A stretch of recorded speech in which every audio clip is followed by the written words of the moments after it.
오늘은 항아리를 깨뜨릴 수 있으십니까? 라는 제목으로 함께 말씀 나누도록 하겠습니다. 우리가 성경을 읽다 보면 이해되지 않는 하나님의 명령들을 수차례 보게 됩니다. 특별히 구약 성경에 보면 더 많은 말씀이 있습니다.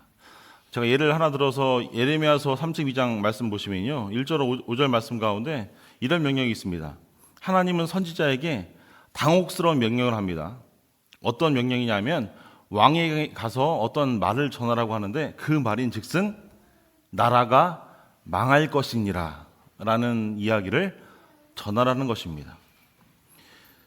친구나 가까운 사람도 아닌데 왕에게 가서 나라가 망할 것이라 쉽게 말할 수 있지 않겠죠. 그런데 하나님은 어떻게 보면 인간적으로 황당한 요구를 하고 계시는 겁니다. 예레미야 선지자를 불러서 야, 너 가서 왕에게 가서 너희 나라가 망할 거야 라고 외쳐. 그런데 더 놀라운 것은요, 우리가 성경을 읽어보면 이 선지자가 이 내용을 하나도 빠짐없이 고스란히 유다왕 시드기야에게 전달했다는 겁니다. 왕이 어떤 반응을 보였을까요? 당연히 화가 나겠죠. 내 나라가 망한다고 하는데. 그리고 그 결과 감옥에 갇힙니다. 누구든지 왕이라면 뻔하지 않겠습니까? 그런 내 나라가 망한다는 나쁜 이야기를 들었을 때 누가 뻔히 보이는 결과를 보고도 예상하면서 이야기하는데 그 이야기를 듣고 누가 그 얘기를 좋게 여길 수 있겠습니까? 예레미야 선지자도요, 왕에게 하나님께서 내려주신 그 명령을, 그 당혹스러운 명령을 그대로 전했을 때에 자신이 당할 고초를 아마 알고 있었으리라 생각합니다. 저는 알고 있으면서 왕에게 나아갔고요, 그런 사명을 감당한 것입니다. 누가 봐도 손해가 분명한데 우리가 공동체 생활하면서 이런 생각 들 때가 있지 않으십니까? 내가 이렇게 신앙생활하는 게, 내가 저 사람을 이렇게 대하는 게 나에게 손해가 아닐까? 공동체나 우리 이웃이나 친척이나 가족에게, 가족은 둘째가 될 수 있겠죠. 어떤 문제를 내가 감수해야 될 때가 있지 않습니까? 내가 크리스찬이라는 이유만으로, 주님 때문에 우리의 공동체를 살리기 위해서 순종하는 마음으로 여러분은 여러분의 삶에서 일어나는 많은 문제들을, 어려움들을 겸손하게 순종함으로 받아들이고 있으십니까? 이런 질문으로 말씀을 한번 시작해 보셨으면 좋겠습니다. 여러분은 여러분이 신앙생활하면서 내가 크리스천으로 살면서 여러분이 감당할 만한, 하나님의 자녀로서 우리가 감당해야 할 만한 그런 어려움들을 내가 감당하면서 신앙생활을 하고 있는지, 아니면 넌 크리스천들처럼 똑같이 내가 감당하지 않아도 되는 어려움들은 피해가고 있지 않은지를 돌아보셨으면 좋겠습니다. 하나님께서는 성경 안에서 여러 가지 많은 당혹스러운 이해되지 않는 명령들을 하셨지만 우리가 알고 있는 하나님은요, 우리에게 명령하시는 하나님은 우리를 사랑하시는 분이십니다. 믿으십니까? 아멘. 예. 그래서 하나님께서 우리에게 하시는 명령도요, 우리를 향한 그 사랑에서 비롯되는 겁니다. 우리에게 필요한 것은요, 명령하시는 하나님께서 어떠한 의도를 가지고, 어떠한 마음을 가지고 우리에게 명령하시는지 우리가 신뢰함을 가지고, 순종함을 가지고 복종하는 겁니다. 순종을 넘어서 복종해야 되는 거예요. 요한복음 14장 23절 말씀이에요. 예수께서 대답하여 이르시되 사람이 나를 사랑하면 내 말을 지키리니 내 아버지께서 그를 사랑하실 것이요 우리가 그에게 가서 거처를 그와 함께하리라. 저는 이 말씀을 참 좋아합니다. 예수께서 이르시되 사람이 나를 사랑하면, 예수 그리스도를 사랑하고 하나님을 사랑하면 내 말을 지킨대요. 하나님께서 말씀하셔 주신 그 율법과 하나님께서 말씀하셔 주시는 그 진리, 예수님께서 말씀하신 그 진리를 지키리니 내 아버지께서, 우리 하나님께서 우리를 사랑하실 것이요 우리가 하나님 안으로 가서, 그 천국에 가서 그와 함께, 예수님과 함께, 하나님과 함께 살 수 있게 된다는 말씀이 이 요한복음 14장 23절의 말씀입니다. 뒤집어 볼까요? 사람이 나를 사랑하지 않으면 내 말을 지키지 않는 겁니다. 또 뒤집어 볼까요? 우리가 하나님의 말씀을 지키지 아니하면 우리 마음 가운데 하나님을 사랑하는 마음이 적은 거예요. 없다고 말씀 안 드립니다. 우리가 교회에서 예배 드리잖아요. 우리가 기도하잖아요. 하나님의 말씀을 읽기 위해서 내가 읽지 못하는 것이 죄책감인지 알잖아요. 하지만 내 말을 지켜야 하나님께서 우리를 사랑하시고요, 우리와 함께 하시는 그 천국에서 큰 잔치를 예비하고 계신다라고 성경은 우리에게 말씀합니다. 우리의 삶의 여정 가운데서도 하나님께서 나에게 주신 그 말씀에 대해서 어떨 때는요 당혹스러울 때가 있습니다. 하나님께서 어떤 환경에 어떤 자리에 우리를 놓으셨을 때에 내가 이 일들을 감당해야 되나? 내가 목사님 감당해야지 라고 생각이 들 때가 있어요. 근데 내가 목사가 아니라면, 평신도 입장에서 여러분이라면 감당할 수 있을까라는 저는 의문을 항상 갖습니다. 우리의 삶에서 우리의 상식을 가지고 판단해서 실천하지 않는 경우가 너무나 많이 있습니다. 내 상식적으로 그 말이 안 되는데, 그 환경에서 그렇게 행동하는 것이 말이 안 되는데, 거기서 내가 손해보는 것이 말이 안 되는데 라는 생각을 하면서 우리는 그 자리를 피해갑니다. 그 사람과의 만남을 거부합니다. 말을 하지 않습니다. 나의 상식적으로 논리적으로 이해되지 못하는 일들을 하지 않으려고 하는 것이 저의 모습이고 우리의 모습입니다. 그래서 우리 삶으로 자리에 돌아오셔서 한번 생각해 보셨으면 좋겠어요. 현재 우리에게 주어진 일들 중에 이해되지 않는 것들이 무엇입니까? 여러분의 삶 가운데서 이해되지 않는 것들이 무엇이에요? 그것이 인간관계가 될 수도 있고요, 건강의 문제가 될 수도 있습니다. 그리고 우리가 교회를 섬기면서 공동체 사이에서의 어떤 관계가 될 수도 있죠. 오늘 말씀으로 돌아가서 오늘 본문에는 이해되지 않지만, 정말 당혹스럽지만 이해를 구하지 않고 일을 하는 한 사람을 우리는 만나게 됩니다. 그 사람의 이름은 기드온입니다. 이스라엘 백성이 하나님께 범죄하여 미디안 압제에 안에서 7년 동안 고통을 당하고 있을 때에 하나님께서는 기드온이라는 사람을 사사로 세우셨습니다. 부르셨어요. 이 부름받은 기드온은 하나님의 명령을 따라서 바알과 아세라 그 제단을 부시고요, 하나님께 번제를 드리게 됩니다.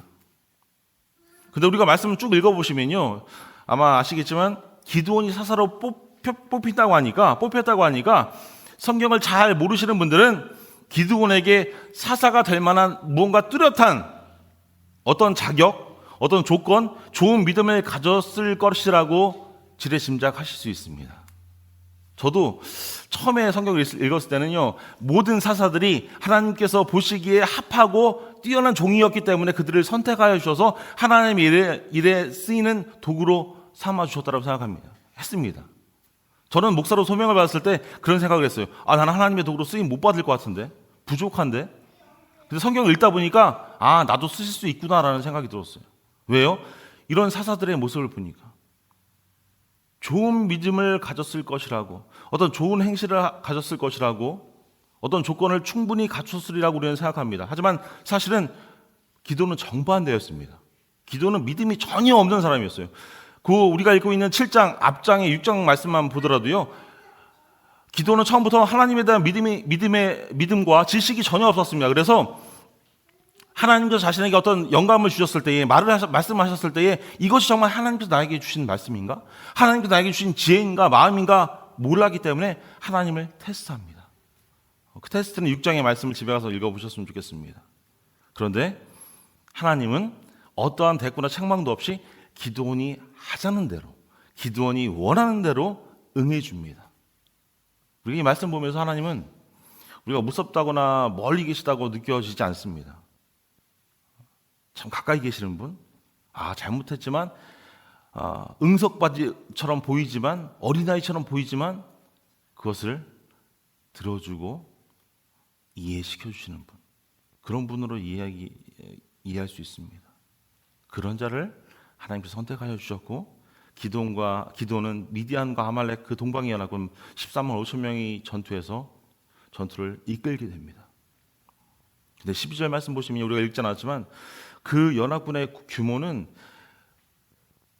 메뚜기같이 많은 무리가 모였고요, 낙타의 숫자가 바닷가의 모래알처럼 많이 있었다라고 이야기합니다. 빽빽하게 있었던 거예요. 반면에 이들과 싸우는 모인 사람들은 결국 모아서 군사력은 겨우 3만 2천 명에 불과했습니다. 그리고 우리가 예전을 한번 기억해 보셨으면 좋겠습니다. 이 숫자는 오래전에 출애굽할 때의 장정만 60만 명에 있었던 것에 비하면 형편없이 적은 숫자입니다. 장정이 60만 명이 시작해서 쭉 40년 이상 있었는데 60만 명, 줄었더라도 몇십만 명 중에 3만 2천 명이 전쟁을 위해서 모인 겁니다. 근데 말씀을 계속 보시면요, 하나님께서 계속 돌려보내시죠. 13만 5천 명과 싸우기 위해서는 많은 인원이 필요합니다. 많은 군사들이 필요합니다. 그런데 하나님께서는 두려워 떠는 자, 그 3만 2천 명이 모였는데 두려워 떠는 자를 먼저 돌려보내래요. 숫자를 보니까 성경에 2만 2천 명이 먼저 돌려지게 됩니다. 그래? 아직도 많아. 너 저 시냇물가로 가서 물을 떠 먹는 어떤 시험을 해. 그래서 손에 물을 담아서 핥아 먹는 사람 300명을 제외한 모든 사람을 다 돌려보내게 됩니다. 13만 5천 명과 300명의 싸움은요, 영화 300 그런 것이 아닙니다. 그것이 생각날 수 있지만 우리가 상식적으로 이해되지 않는 싸움입니다. 13만 5천 명이면 바이셀리아 전체의 인구 정도 되는 거죠. 그리고 300명이 그 인구 전체와 싸우는 겁니다. 전쟁은 우리가 생각하듯이 무기가 절대적으로 필요하고요, 전략이 필요하고요, 가장 큰 것은 군사가 필요합니다. 이 당시에 그랬어요. 이 당시에 무슨 미사일이 있었겠습니까? 비행기가 있었겠습니까? 사람들이 가서 창으로 찔러 죽이고요, 칼로 싸우는 거죠. 그런데 성경을 읽어보면 항아리를 깨트리는 것이 전쟁과 무슨 관련이 있습니까? 저는 여러 가지 많은 성경의 이상한 어떤 일들을 보면서 전쟁을 하는데 항아리를 깨트린다는 것, 말도 안 되는 일이라고 저는 생각을 합니다. 그리고 항아리를 깨트린다고 하나님께서 지혜를 주셨다고 해서 그 항아리를 깨트리는 것, 기드온이 그 이스라엘 백성들과 함께 자기와 함께한 300명이 그 군인들과 함께 100명씩 나눠서 세 그룹으로 모였지만 그 그룹들이 함께 항아리를 깬다는 것, 자신을 노출시킨다는 것, 어떻게 적진에 들어가서 항아리를 깨트리고 이길 수 있으리라는 생각을 했겠습니까? 저는 이 말씀을 곱씹으면요, 너무 신기해요. 이게 상식적으로 말이 되나? 그 항아리 안에 하나님께서 무언가 영적인 영험함을 넣으셨을까? 그것도 아니잖아요. 무엇이 그들이 위험을 무릅쓰고 항아리를 깨게 한 겁니까? 우리는 이런 질문을 가지고 말씀을 보셨으면 좋겠습니다. 무엇이 있기에 그들이 자신들이 가지고 있는 그 항아리를 적진의 진영에서 깰 수 있었겠습니까? 여러분, 우리도요, 우리의 삶에서 어떤 전쟁과 숱한 싸움을 하면서 살아갑니다. 살아가기 위해 매일매일 전쟁을 겪습니다. 어떤 분들은요, 건강의 어떤 질병 때문에 전쟁을 갖고 있고요. 어떤 분들은 물질 때문에, 어떤 분들은 어떤 인생의 진로 때문에, 사람들이 관계 때문에 많은 어떤 어려움들을 가지고 살아가고 있습니다. 특별히 크리스찬으로서 영적인 전쟁을 하면서 우리 살아가고 있지 않습니까? 그런데 그런 전쟁터에서 어떻게 우리는 승리할 수 있습니까? 말씀을 돌아가서 이스라엘과 동방연합군들이 전쟁할 때에 적군은 모래산 앞 골짜기에 모여서 진을 치고 있고요. 이스라엘은 저 옆에 하롯셈 곁에서 진을 치고 있습니다. 성경에 말하는 하롯셈이라는 그 원어적인 의미는요, 떨림이라는 뜻입니다. 떨림. 이 지명을 통해서 우리가 추측할 수 있는 것은요, 이스라엘이 당시 미디안 군 앞에서 떨고 있었다는 것을 의미합니다. 사사기 7장 9절로 12절 말씀입니다. 그 밤에 여호와께서 기드온에게 이르시되 일어나 진영으로 내려가라. 내가 그것을 내 손에 넘겨주었느니라. 만일 내가 내려가기를 두려워하거든 내 부하 브라와 함께 그 진영으로 내려가서 그들이 하는 말을 들으라. 그 후에 내 손이 강하여져서 그 진영으로 내려가리라 하리니 기드온이 이에 그의 부하 브라와 함께 군대가 있는 진영 근처로 내려간즉 미디안과 아말렉과 동방의 모든 사람들이 골짜기에 누웠는데 메뚜기의 많은 수와 같고 그들의 낙타의 수가 많아 해변의 모래가 많음 같은지라. 무슨 말씀입니까? 하나님께서 다 넘겨주셨는데도 불구하고 두려워하고 있으니까 기드온에게 너 너희 마음에 두려움이 있지. 그러면 적진에 가서 한번 확인해봐. 그래, 기도원의 마음이 어떻습니까? 혼자 가기도 두려웠던 거예요. 그 11절 말씀 보시면요, 그 진영으로 내려가리라 하시니 기도원이 이에 그의 부하 부라와 함께 그 진영으로 가게 됩니다. 혼자 가다가 걸리면 죽을 것 같으니까 자기 부하와 동행하는 겁니다. 근데 가보니까 말씀 보니까 어때요? 어마어마한 사람들이 있는 겁니다. 적진에 슬그머니 스며들었는데 사람들을 보니까 너무나 많은 사람들이 있는 거예요. 인간적인 마음이 들었겠죠. 내가 여기서 싸움에서 이길 수 있을까? 하나님께서 가보라고 해서 오긴 했는데 왜 불안하지? 하지만 조금 있다 보니까 그 중에 두 사람이 나누는 꿈 이야기를 듣습니다. 한 사람이 꿈을 꾸었고 그 꿈을 이야기하니까 다른 사람이 이렇게 해석하죠. 하나님께서 기드온의 손에 우리를 이미 넘기신 거야. 기드온의 손에 이미 넘기신 거야라는 말씀은 무슨 의미입니까? 하나님께서 이미 기드온이 승리할 수 있도록 이끌어 주실 거야. 이런 이야기를 기드온이 듣게 되는 거예요. 어떻게 기드온이 적장에 숨어 들어갈 수 있었고요. 그 많은 사람 중에 하필 두 사람이 하는 꿈 얘기를 어떻게 들을 수 있었겠습니까? 어떻게 그 딱 맞는 환경에서 딱 맞는 자리에서 딱 맞는 이야기를 기드온이 들을 수 있었겠습니까? 너무나 신기한 일이죠. 왜 마침 기드온이 적진에 숨어 들었을 때에 마침 그 시간에 그 두 명의 군인들이 꿈 얘기를 할 수 있었습니까? 말씀 보면 신기한 게 많아요. 하나님은 이토록 섬세하신 분이십니다. 어느 거 하나 하나님께서 준비하시는 게 아무것도 없어요. 하나님은 은혜 부어주실 은혜를 받을 그릇이 될 수 있도록 우리를 기다리고 계십니다.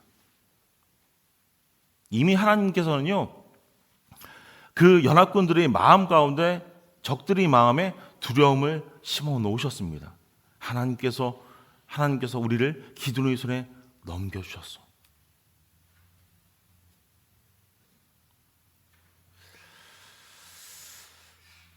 사랑하는 여러분, 말씀 보시면서 우리는 발견할 수 있습니다. 하나님께서 다 허락해 주셨어요. 다 주셨어요. 다 예비하셨습니다. 그러니까 너희가 안심하고 싸워야 돼. 하나님은 싸울 의지도 주시고 무언가 어떻게 싸워야 하는 분별력과 지혜도 허락해 주십니다. 우리가 세상 가운데서 살아가면서 많은 싸움이 있습니다. 세상 가운데 일어나는 많은 문제들을 싸움이라고 표현하면 안 되겠지만 저는 싸움이라고 오늘은 표현하도록 하겠습니다. 세상과의 싸움에서 우리는 창과 칼과 우리가 가진 어떤 지식과 어떤 능력, 권력을 가지고 싸우려고 애씁니다. 하지만 성경에서 말하는 싸움은요, 하나님이 주신 무기로 싸워야 한다라고 우리에게 말씀하고 있습니다. 너희가 가진 어떤 지력, 너희가 가진 어떤 권세, 많은 것들이 있지만 그 모든 것들 하나님이 주신 거 아니야. 하나님이 예비하신 거 아니야. 기도는 정참시의 꿈 이야기를 듣고 이 전쟁은 내가 이길 수 있는 전쟁이구나. 그래서 하나님의 능력, 하나님의 어떤 큰 권능을 기대했습니다. 하나님께서도 우리가 300명이라는 군사를 데리고 적진에 들어갔을 때에 천군 천사라도 보내주실 거야. 아마 그런 것을 기대했으리라 저는 생각합니다. 여러분, 믿음은요, 큰 전쟁을 앞둔 그 사람들에게 승리를 기대하게 하는 것입니다. 내가 이 전쟁에서 이길 수 없는 상황이지만 내가 승리할 수 있구나. 그것이 믿음이에요. 그런데 말씀 쭉 보시면요, 하나님이 보여주신 전략은 무엇입니까? 군대를 16절 말씀 보시면요, 군대를 세 대로 나누어 횃불과 빈 항아리와 나팔을 들고 가라고 이야기합니다. 그리고 19절 말씀 보면요, 어떻게 행동해요? 항아리를 부수고 횃불을 손에 들고 소리치라는 겁니다. 그런 하나님의 명령을 받았어요. 너희들이 그 항아리에다 어떤 기름을 붓고 기름을 부어서 거기다 불을 붙여서 그 적진을 불로 공격하라는 그런 의미가 아니라, 그런 뜻이 아니라 그냥 가서 항아리를 깨 부수고 횃불을 들고 그냥 나팔을 불며 소리치라는 겁니다. 어떤 승리의 전략을 기대했을 수 있지만 이스라엘 백성들이 듣기에, 아마 그 300명의 군인이 듣기에 어쩌면 이게 말이 되는 건가? 기드온이 오라고 해서 왔는데, 하나님께서 부르셔서 왔는데 이게 무슨 전략이지? 할 수 있는, 우리의 상식적으로도 이해할 수 없는 전략을 하나님께서 기드온에게 지혜로 허락하여 주셨어요. 그 어두움 가운데 그 미디안 막사에서 저기 보초도 보이고요. 빛도 많은 사람들이 이제 많은 군인들이 잠을 자고 있는 그 시간에 항아리를 깬다는 것은 무엇을 의미합니까? 내가 있는 위치를 드러내는 거예요. 항아리를 깨서 소리가 나면요, 그 군인들이, 그 파수꾼들이 어디에 적군이 있는지 다 알게 되는 거 아닙니까? 상식적으로요, 적진의 진영에서 항아리를 깬다는 것은 자살행위입니다. 미련한 짓이에요. 도저히 이해되지 않는 하나님의 명령 때문에 어쩌면 의심의 마음을 가지고 있었음에도 불구하고 항아리를 깨게 되는 겁니다. 사랑하는 여러분, 믿음이 없는 사람은요, 아무것도 할 수 없습니다. 다시 한번 말씀드리지만 믿음이 없으면 아무것도 할 수 없습니다. 어쩌면 믿음은 때로는 나 자신을 죽이는 것 같습니다. 제가 지난주에 자기 부정이라는 말씀을 드렸어요. 자기를 부인하고 자기를 부정하는 것, 내가 하나님 앞에서 아무것도 아니라는 것을 고백하는 것. 믿음은요, 나 자신을 죽이는 겁니다. 오늘 기도원에 보여준 그 용기를 보세요. 불안과 염려에도 불구하고 기도는 전에 나 자신을, 아무것도 아닌 나 자신을 쓰신 하나님 앞으로 다시금 나가서 하나님께서 다시금 나를 앞으로도 책임질 것임을 믿으며 항아리를 깨게 됩니다. 그리고 나팔을 불며 외치는 거예요. 그것이 세상의 눈으로 보기에 자살 행위이지만 믿음으로 항아리를 깨기로 마음을 굳히고 내가 발견돼서 발각되어서 내가 죽게 될지라도 그 일들을 내가 할 거야. 그래서 그런 믿음을 가지고 그 300군인들에게 이야기하는 겁니다. 나만 따라해라. 너희들이 이해되지 않을 수 있지만 나만 따라해.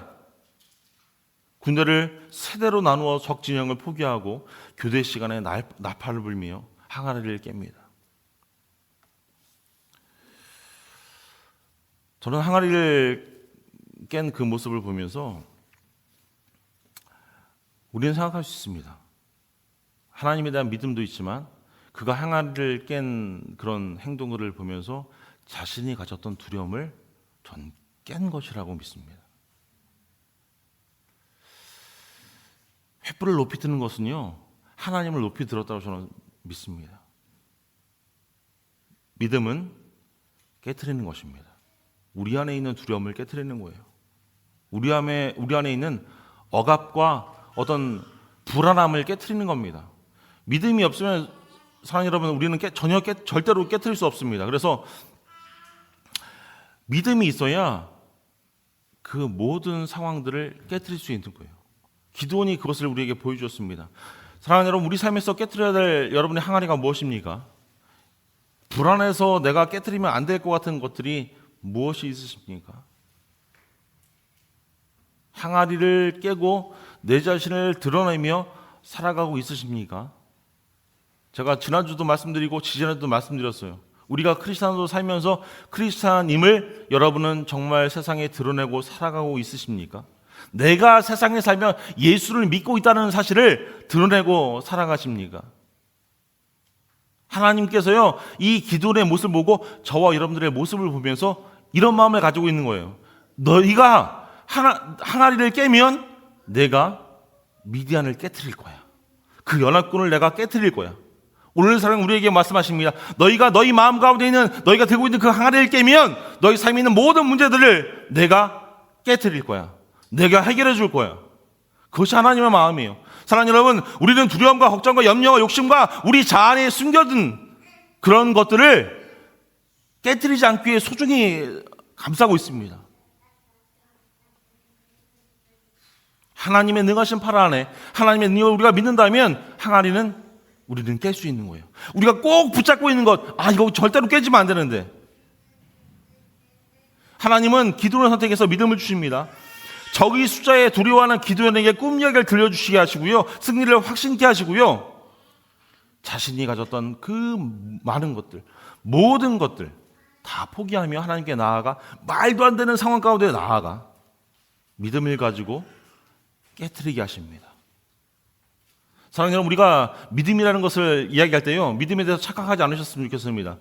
제가 목사라고 해서, 우리가 직분자라고 해서 열심히 있어서 믿음이 생기는 것이 아닙니다. 믿음이라는 것이요, 내가 열심히 성경 읽고 열심히 기도하고 그래서 믿음이 생기는 것이 아니에요. 믿음이 있기 때문에 우리가 열심히 기도할 수 있고요. 열심히 성경 볼 수 있는 겁니다. 열심히 헌신할 수 있는 거예요. 그 믿음이라는 것은요, 하나님께서 우리에게 허락해 주는 겁니다. 여러분, 다시금 말씀을 들어서 오해하지 않으셨으면 좋겠어요. 믿음이 없으면 깨뜨릴 수 있는 사람이 아무도 없습니다. 하나님께서 믿음을 주셨기 때문에 우리가 삶에서 깨뜨릴 수 있는 거예요. 그래서 하나님의 방법을 이해하지 못하는 그에게 믿음으로 깨뜨리게 하시는 겁니다.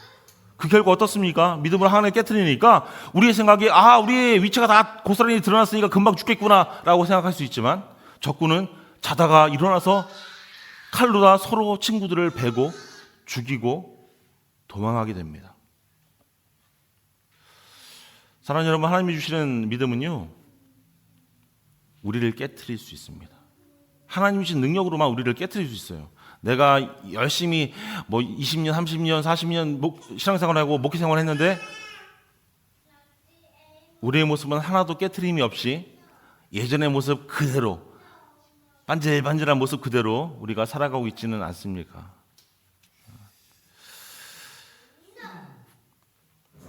기드온이 죽을 각오를 하고 믿음으로 항아리를 깨뜨렸을 때에 기드온과 이스라엘 백성들에게 하나님 일과를 보이시는 거예요. 무엇을 보이십니까? 더욱 믿음으로 하나님을 따르기를 원하셨다는 거예요. 적이 몰려온다 할지라도 하나님께서 지켜주시면 어떻게 되는 거예요? 적은 죽는다는 겁니다. 그 숫자가 우리 상식적으로 너무나 많이 보이지만 하나님이 지켜주시면 이퀄 적은 선멸된다는 겁니다. 원수는 없어진다는 겁니다. 근심은 없어지고요, 장애물들은 부서진다는 이야기입니다. 깨트리는 믿음은 믿음 기적과 축복을 우리 삶 가운데 만들어낼 줄 믿습니다. 사랑하는 여러분, 여러분을 억압하는, 여러분을 두렵게 하는 항아리는 무엇입니까? 다시금 여러분에게 질문드립니다. 거룩하게 스스로에게 대답해 보셨으면 좋겠어요. 그것이 질병입니까? 우리 육신입니까? 물질입니까?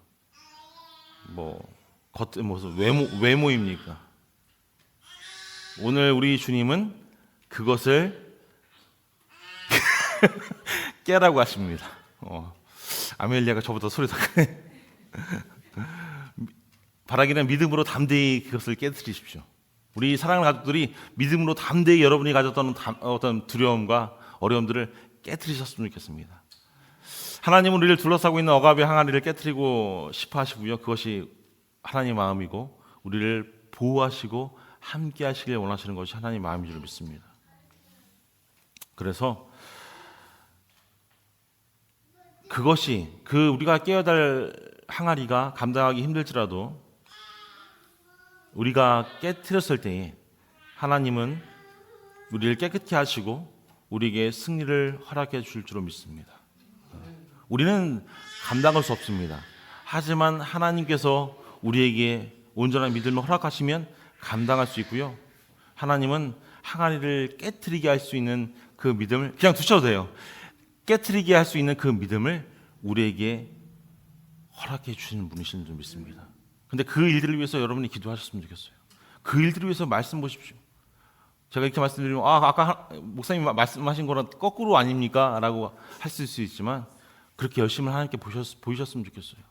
하나님, 제가 부족하니까 하나님 믿음을 더하여 주시고 성령 충만하면 하나님 허락해 주세요. 나는 아무것도 아닙니다. 나 자신을 부정하는 겁니다.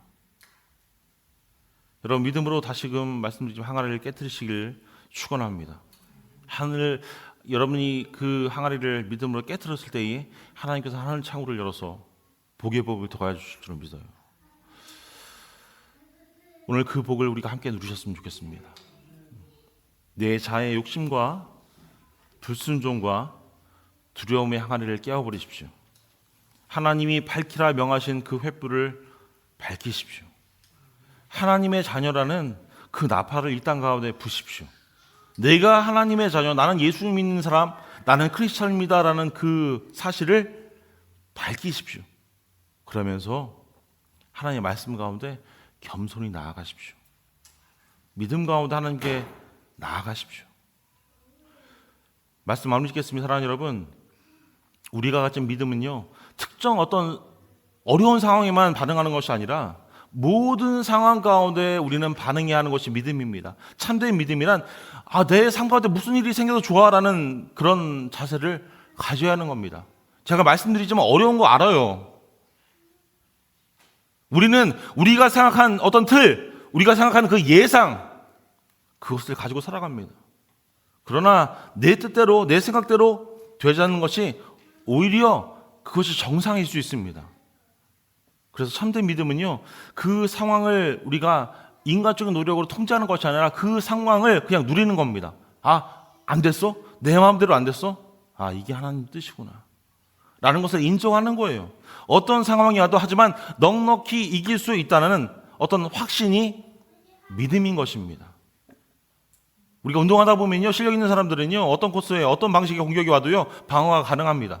하지만 그 경기에서 미숙한 사람, 준비가 되지 않은 사람은요, 자기가 원하는 코스가 아닌 다른 곳에서 공격이 올 때에 방어하지 못합니다. 여러분, 상대방의 공격은요, 내가 통제할 수 있는 것이 아닙니다. 모든 공격을 방어할 수 있는 그런 선수가 그렇게 준비가 되어야 되는 거예요.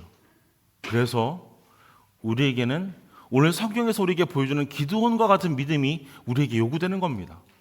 항아리를 깨트릴 수 있는 그 믿음, 영적 싸움이 심한 우리가 사는 지금 이 시대에서, 이 땅에서 정말 승리하며 특별히 하나님의 자녀로서 하나님과 예수님을 당당히 드러내며 담대히 하나님을 선포할 수 있는 우리 사랑하는 바이셀리 한인교회, 우리 사랑 가족들 다 될 수 있기를 주님의 이름으로 축원합니다. 기도하겠습니다.